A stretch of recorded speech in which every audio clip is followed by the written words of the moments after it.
Hello students, जैसे कि आज आप हेडिंग देख रहे हैं फाइनेंशियल डिसीजंस। आज का ये वीडियो फाइनेंशियल डिसीजंस के ऊपर बेस्ड है। अब हम इस टॉपिक को पढ़ते हैं कि फाइनेंशियल डिसीजंस आखिर क्या होते हैं, जो कि बिजनेस फाइनेंस के अंदर एक इम्पॉर्टेंट टॉपिक के रूप में आते हैं एग्जाम्स में। So financial department needs to take the three types of decisions. Financial department needs to take three types of decisions which are as follows. First is investment decisions, financing decisions, and dividend decisions. We will see each of them decisions one by one. First is investment decisions. Capital funds hence should be that they are put to maximize maximum utilization, and its objective is to maximize the profits and maximize the wealth. For this type of objective require and fulfill from the following on the base of investment decisions. इसका मतलब क्या हुआ? Investment decisions का मतलब कि investment decision का जो संबंध है, रिलेशन है, वो इन फंड्स के इन्वेस्टमेंट से है। फाइनेंशियल मैनेजमेंट का मुख्य ऑब्जेक्टिव, मेन ऑब्जेक्टिव यही है कि वो अधिक से अधिक प्रॉफिट कमाए और जो एसेट्स की जो कॉस्ट है उसको अधिक से अधिक बढ़ाए। इस ऑब्जेक्टिव को गेन करने के लिए कई प्रकार के इन्वेस्टमेंट डिसीजंस लिए जाते हैं, जो कि फाइनेंशियल मैनेजमेंट के अंतर्गत हम पढ़ते हैं। इसमें मेरा पहला डिसीजन है कि determination of investment in fixed assets. Investment in land, building, plant, machinery which is a kind of more than 5 years investment. It is very difficult and have high risk because once the decision has been taken, it cannot be returned. So it should be taken by watching the price of market, stability of market, and by consulting the experts.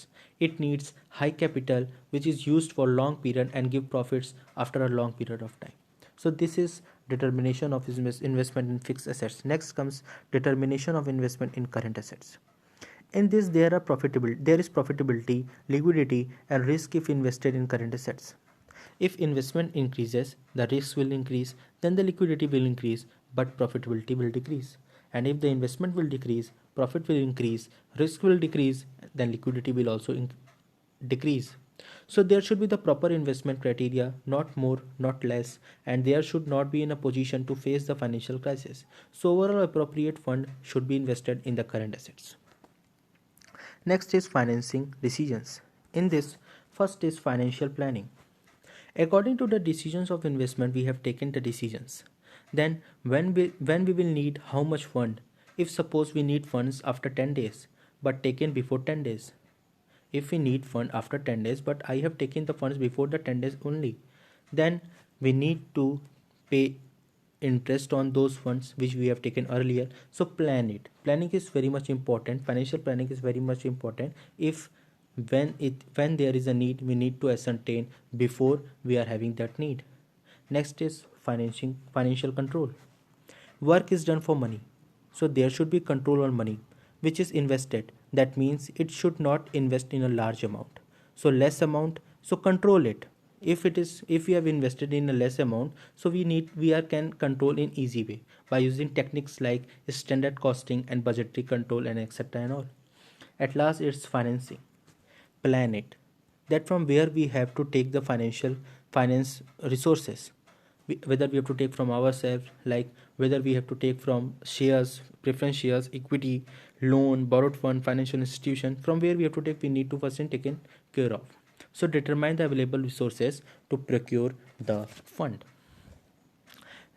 Next is dividend decisions. Dividend decisions is very much important for the shareholders as well. Investor who had invested their money has right to receive the amount. Investor who has invested their money has right to receive the amount of dividend. So every financial debt of the company should make a policy in such a way that all the investor should gain their profits. In which there is first point which is tells the determination of stable and sound dividend policy, which means making a policy which provide good return with long term stability, so there will be more investor will join your company. Second, determination of available resources for dividend. The total profit which we are gaining, how much they are retaining from it. The total profit which we are gaining, how much we are retaining from it and how much given to the shareholders as kind of bonus. These decisions also need to be taken care of. At last is proposed and approval of dividend. There should be the policy that proposed dividend which proposed dividend is given, then that approval to give should be passed in AGM. We need to take care of that which proposed dividend is to be given. That proposed dividend proposal should be presented in annual general meeting, and there should be a passing criteria for this annual general meeting by the board of director. Then only if it is passed in annual general meeting, then only we are allowed to give this proposed dividend to the shareholders. So these kind of decisions which is taken as far as the dividend decision is been concerned. So there are three types of decision we have learned in this video. First is investment decisions, second is financing decision, and third is dividend decision. So that's all for this video. Thank you. Do like and share. Subscribe my channel Manish Kumar on my important topic to get all important lectures regarding BCom syllabus. Thank you.